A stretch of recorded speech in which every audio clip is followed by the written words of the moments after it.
Assalamualaikum. Salam sejahtera buat kita semua. Bersyukur kita kepada Allah SWT yang telah memberikan kita nikmat kesehatan hingga saat ini.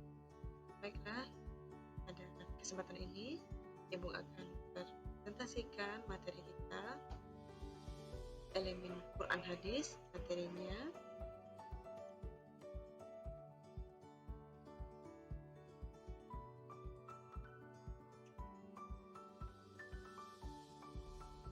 kita yaitu bab 7 membahas tentang kajian Quran Surah Isra ayat 32 dan Quran Surah An-Nur ayat 2 serta hadis tentang larangan pergaulan bebas dan zina. Baiklah, di sini perhatikan judul-judul berikut ini. Yang pertama, pemerintah DPR bahas 16 pasal kontroversial RKUHP zina hingga. Nah, kemudian apa lagi judulnya? 4 saksi hukuman cambuk untuk pelaku zina di Aceh. Kemudian terbukti zina 3 pelanggar syariat Islam di Aceh dijatuhi hukuman 100 kali cambuk. Ini bahaya zina ya, hingga pelaku ini memiliki konsekuensi hukum. Kemudian ini sanksinya, sanksi bedarkan hukuman cambuk bagi pelaku zina sesuai dengan syariat Islam. Apa hubungan antara pergaulan? Nah, di sini nampak ya peta konsepnya, materi tentang Quran Surah Al-Isra dan Quran Surah An-Nur serta hadis tentang larangan pergaulan bebas dan zina. Kita akan membahas hadisnya dan kita juga akan membahas bagaimana cara kita menjauhi pergaulan bebas dan zina. Ini juga tentang Quran Surah Al-Isra ayat 32 akan kita bahas di sini. Bagaimana terjemahannya, hukum tajwid, penjelasan ayat dan isi kandungan ayat, serta perilaku cerminan ayat. Di sini ya ada Quran Surah Al-Isra ayat 32, kita lihat dan kita baca bersama-sama. A'udzu billahi minasyaitonir rajim. Bismillahirrahmanirrahim. Wala taqrabuz zina innahu kana fahisyah wa sa'a sabila. Nah, artinya apa? Janganlah kamu mendekati zina, sungguhnya zina itu adalah perbuatan keji dan buruk. Di sini kita akan bertemu dengan hukum tajwid. Hukum tajwid dari bacaan Quran Surah Al-Isra ayat 32. Di sini ada menunjukkan warna di ayat ini, menunjukkan apa itu? Menunjukkan hukum tajwid yang terkandung dalam ayat tersebut. Contohnya ini ya, wala taqrabuz zina. Nah, la ini apa? Mat nabi. Nah, ini wala taq. Nah, ini qalqalah ya, jelas qalqalah. Zina mat nabi. Begitu selanjutnya sampai habis ayat. Nah, penjelasannya lagi. Penjelasan Quran Surah Al-Isra ayat 32 ini, tafsir ringkas Lajnah Pentasih Musa Al-Quran Kementerian Agama Republik Indonesia. Janganlah kamu mendekati zina dan melakukan perbuatan yang dapat merangsang atau menjerumuskan kepada perbuatan zina. Sesungguhnya zina itu adalah suatu perbuatan yang keji yang mendatangkan penyakit dan merusak keturunan dan suatu jalan yang buruk yang menyebabkan pelakunya disiksa dalam. Kita juga akan penjelasan Quran Surah Al-Isra ayat 32. Di sini diterangkan oleh Prof. Dr. Wahbah Zuhaili, Tafsir Al-Munir. Ini ada 3 sifat dari zina. Apa itu? Yang pertama adalah fahisyah. Apa itu fahisyah? Nah, di sini dikatakan fahisyah itu adalah perbuatan yang sangat keji atau sangat indah. Kemudian apa sifat yang keduanya? Se'asabila, seburuk-buruknya jalan atau cara. Kemudian sifat yang terakhir yaitu sifat yang ketiga, maktan, perbuatan yang sangat benci. Nah, ini adalah kutipan ya dari Prof. Dr. Wahbah Zuhaili. Apa katanya? La taqrabuz zina, maknanya yang dimaksud oleh Prof ini, jangan kalian dekati zina, jangan dekati penyebab pendorongnya, karena melakukan penyebab suatu akan mendorong seseorang melakukan akibat tersebut. Nah, ada lagi penjelasan oleh Hamka Tafsir Al-Azhar. Apa katanya di sini? Zina adalah segala bentuk hubungan suami istri yang tidak sah secara hukum. Nah, makanya jangan dekati zina. Maksudnya apa? Ini adalah larangan melakukan segala sikap dan tingkah laku yang dapat membawa pada zina. Kemudian beliau juga mencontohkan contoh perilaku mendekati zina. Pertama itu apa? Meminum minuman yang bukan. Kemudian menari berpelukan dengan mahram, itu jelas tidak boleh ya. Mengenakan pakaian yang menimbulkan syahwat. Nah, ini bagi perempuan. Jadi kita perempuan itu tidak boleh berpakaian selayaknya seperti orang. Itu peribahasa yang sering digunakan. Dan berpergian jauh bagi perempuan tanpa mahram. Nah, ini juga bahaya ya jika perempuan itu pergi tanpa mahramnya. Tidak boleh perempuan itu pergi sendiri, tidak akan membahayakan bagi. Apa isi kandungan Quran Surah Al-Isra ayat 22 ini? Nah, pertama, petunjuk untuk berhati-hati dalam menjaga kesucian saat bergaul dengan jenis. Jelas yang pertama. Yang kedua, laki-laki dan perempuan harus memelihara diri saat berinteraksi. Dan yang ketiga, larangannya adalah mendekati zina apalagi melakukan.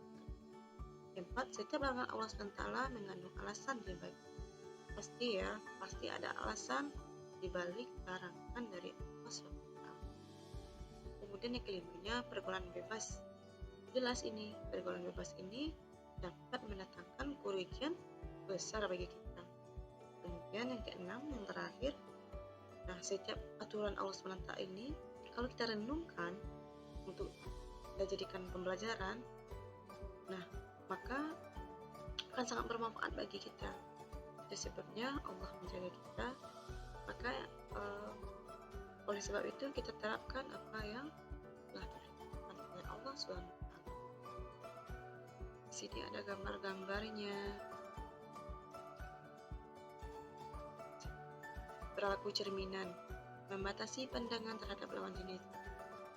Sepertinya perempuan ini menutup matanya dari melihat yang lawan jenisnya ya. Nah, begitulah dia cara membatasinya. Kemudian gambar yang kedua ini, menjaga jarak. Ya, artinya apa? Mengurangi intensitas pergaulan dengan lawan jenis. Kemudian gambar yang ketiga ini adalah berpegang teguh kita kepada apa? Kepada Al-Quran dan hadis. Nah, untuk kita menghindari perilaku ketika kita bergaul ya dengan lawan jenis. Kemudian menghindari jenis tontonan yang mengandung syahwat. Jadi sekarang banyak sekali media-media yang sangat mudah kita akses untuk kita tonton.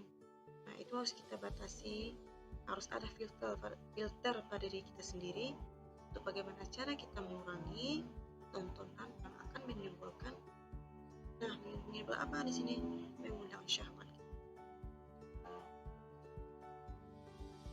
Nah, selanjutnya adalah Quran Surah An-Nur tentang larangan pergaulan bebas dan zina. Jadi di materi kita ini larangan pergaulan bebas dan zina, kita menggalinya menjadi dua dalil ya, Quran Surah Al-Isra dan Quran Surah An-Nur. Oke. Kita juga di sini akan membahas tentang terjemahnya, hukum tajwid, penjelasan ayat, isi dan kandungan ayat, perilaku cerminan ayat. Ini Quran Surah An-Nur ayat 2. Kita baca saja apa itu maksudnya, artinya apa. Di sini dikatakan Artinya penzina perempuan dan penzina laki deralah masing-masing dari keduanya satu sekali, dan janganlah rasa belas kasihan kepada keduanya jika kamu untuk melaksanakan agamanya. Allah, jika kamu beriman kepada Allah dan hari akhir, hendaklah pelaksanaan hukuman atas mereka disaksikan oleh sebagian orang-orang.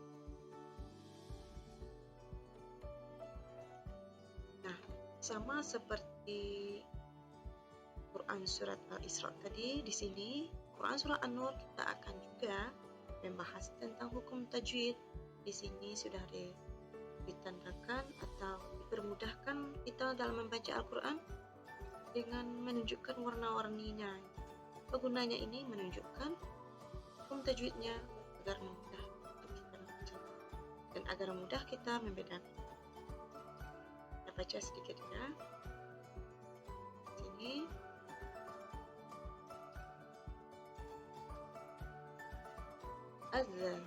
Az-zaniyatu waz-zani fajlidu kulla. Az-zani apa hukumnya? Tajwidnya apa? Adalah mad tabi'i. Sama di baris pertama yang bertanda warna biru adalah mad tabi'i. Begitu selanjutnya sampai terakhir ayat ya. Ini ada menunjukkan semua warna ikhfa syafawi. Nah, mana yang ikhfa syafawi? Nah, ini contoh. Ikhfa syafawi itu mim yang bertanda sukun ini bertemu dengan huruf ba. Nah, itu namanya adalah ikhfa syafawi. Oke, kita lanjutkan. Kemudian penjelasan Quran surah An-Nur. Ini penjelasan tafsir ringkas Lajnah Tasy Mushaf Al-Quran Kementerian Agama Republik Indonesia. Katakan surah ini mengandung ketentuan hukum yang pasti, salah satunya hukum perzinahan kepada penzina perempuan yang belum pernah menikah, dan demikian pula dengan penzina laki-laki. Adalah masing-masing dari keduanya satu sekali jika perzinahan keduanya terbukti sesuai dengan syariat. Syarat-syarat ini dijelaskan di sini. Kemudian kita lanjut tentang penjelasan ayatnya. Quran surah An-Nur ayat 2. Oleh siapa? Sama seperti Quran surah Al-Isra tadi, oleh Profesor Dr. Wahbah Zuhaili Tafsir Al-Munir. Apa kata beliau di sini? Ayat ini berisi tentang pengumuman bagi pelaku zina. Orang-orang yang berzina baik laki-laki maupun perempuan dengan status merdeka, balik, berakal, dan belum pernah menikah, dihukum dengan cara didera sampai mati. Ini adalah macam-macam zina menurut Profesor Dr. Wahbah Zuhaili tadi. Ada dua, muhsan dan ghairu muhsan. Apa itu perbuatan zina muhsan? Di sini dikatakan perbuatan zina oleh laki-laki dan perempuan yang sudah pernah. Nah, kalau ghairu muhsan itu adalah perbuatan zina oleh laki-laki dan perempuan yang pernah. Adalah hukumannya ya, adalah hukuman perempuan yang sudah menikah itu adalah hukuman rajam sampai mati. Yang ghairu muhsan hukumannya apa? Dirasa. Selanjutnya akan kita bahas isi kandungannya. Di sini bentuk penegasan hukum. Nah, bagi pelaku zina laki-laki. Dan hukuman bagi penzina yang sudah menikah, hukuman bagi penzina yang belum menikah. Dijelaskan di sini tidak ada rasa kasihan. Kemudian hukum bagi penzina harus berdasarkan bukti. Perilaku apa yang bisa kita cerminkan dalam Quran surat An-Nur ini ayat 2? Nah, di sini gambarnya perempuan dan laki-laki berpegangan tangan. Nah, takut kita mendekati perbuatan zina, maka kita jaga supaya kita tidak seperti itu. Kemudian inilah tanda palu. Apa artinya? Di sini diterangkan penegakan hukum seadil-adilnya tanpa pandang. Nah, di sini gambarnya seseorang yang sibuk dan seseorang yang sangat padat. Artinya apa? Di sini menyibukkan diri dengan berbagai kegiatan yang bermanfaat untuk kita menghindari dari perilaku zina. Nah, setelah kita membahas tentang dalil Al-Quran Surat Al-Isra dan Al-Quran Surat An-Nur ayat 2, kemudian juga diperkuat oleh apa? Oleh hadis tentang larangan pertama. Di sini bagaimana? Ada hadis dan terjemahannya, isi kandungannya, cerminan hadis.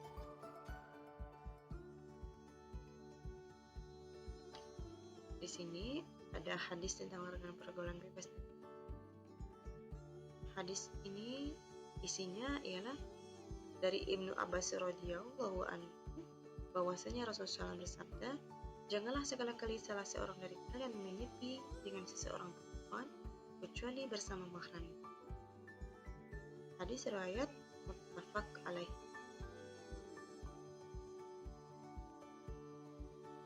Nah, isi dan kandungan tentang hadis larangan pergaulan bebas dan zina. Nah, ini isi hadisnya ya. Pertama apa? Pertama adalah larangan berduaan dengan lawan jenis tanpa mahram. Kemudian larangan dalam hadis merupakan bentuk preventif. Kemudian larangan berduaan dengan lawan jenis dipertegas dengan penggunaan huruf taukid. Kemudian interaksi dengan lawan jenis harus dengan tujuan yang jelas dan sesuai syariat. Contoh keperluan yang membolehkan interaksi dengan lawan jenis adalah belajar dan jual beli.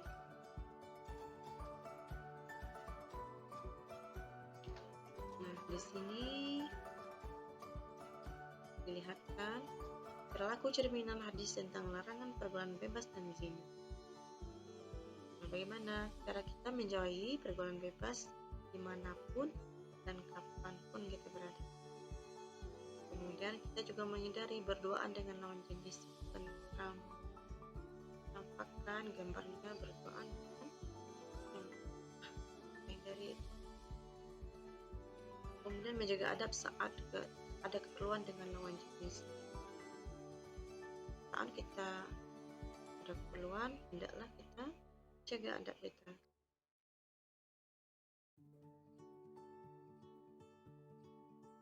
Menjauhi pergaulan bebas dan zina. Di sini kita akan mempelajari manfaat menjauhinya dan cara menjauhinya. Apa itu manfaatnya?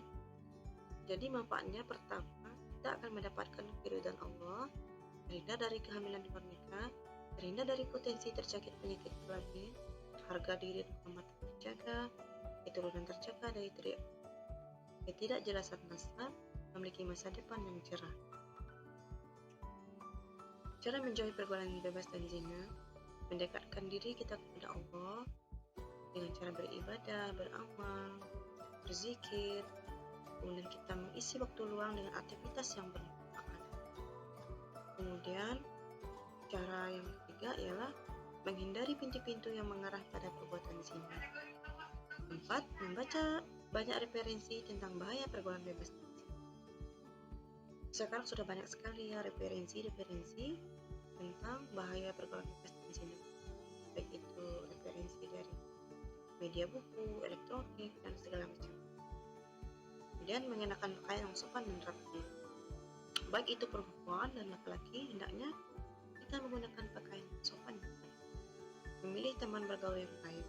Kenapa? Karena teman adalah contoh kita dalam kehidupan masyarakat. Maka pandai-pandailah kita dalam memilih. Kemudian menghindari tempat-tempat maksiat, kita hindari. Baik, demikianlah presentasi materi tentang menjauhi pergaulan bebas dan zina pada Quran Surat Al-Isra dan Quran Surat An-Nur serta hadis larangan tentang perzinahan. Baiklah, saya tutup dengan Assalamualaikum warahmatullahi wabarakatuh.